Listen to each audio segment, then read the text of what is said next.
ദേശാഭിമാനി മുഖപ്രസംഗം 2023 December 22.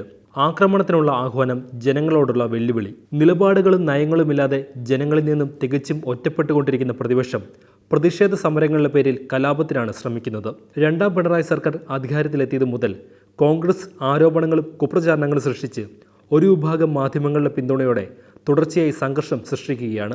KPCC പ്രസിഡന്റും പ്രതിപക്ഷ നേതാവും പരസ്യമായി കലാപത്തിന് ആഹ്വാനം ചെയ്യുന്നു.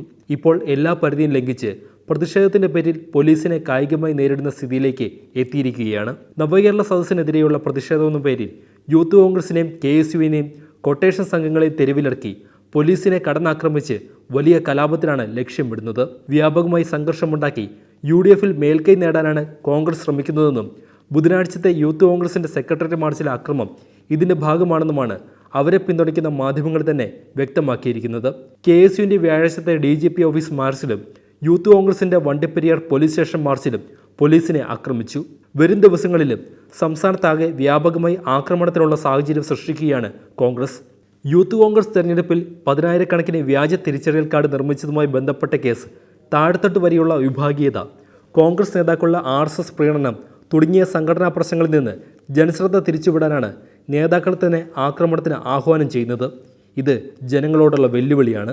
പുതിയ കേരളത്തിനായി മലയാളികളുടെ മനസ്സുണർത്തി ഒരു മാസത്തിലേറെയായി മുഖ്യമന്ത്രി പിണറായി വിജയനും മന്ത്രിമാരും ലക്ഷക്കണക്കിന് ജനങ്ങളുമായി സംവദിച്ച് 13 ജില്ലകൾ പിന്നിട്ടപ്പോൾ LDF സർക്കാരിനുള്ള ജനപിന്തുണ ഓരോ ജില്ലയിലും വർദ്ധിച്ചു വരികയായിരുന്നു. ഇത് UDFനെ വല്ലാതെ ആശങ്കയിലാഴ്ത്തുന്നു.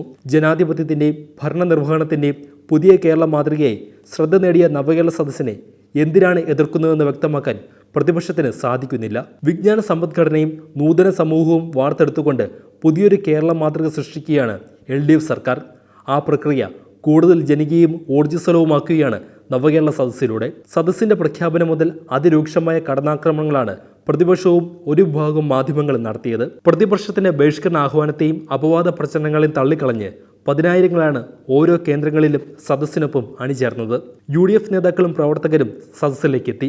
മാധ്യമങ്ങളും പ്രതിപക്ഷവും മറച്ചുവെക്കുന്ന കാര്യങ്ങൾ സമൂഹത്തോട് തുറന്നു പറയാനുള്ള വേദിയായി നവകേരള സദസ്സ് മാറുകയും ചെയ്തു.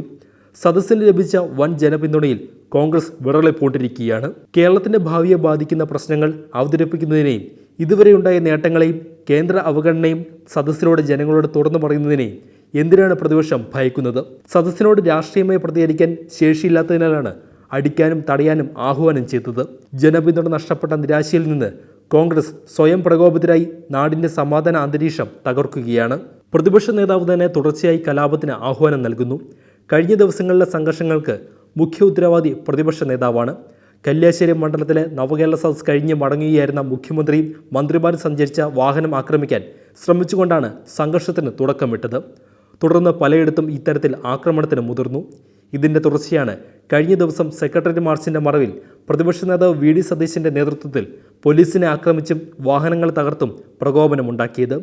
മുളവടിയും ആണിയടിച്ച പട്ടകയുമായി പോലീസിനെ ആക്രമിച്ച യൂത്ത് കോൺഗ്രസുകാർ ബിയർ കുപ്പിയും കല്ലും വടികളും വലിച്ചെറിഞ്ഞു.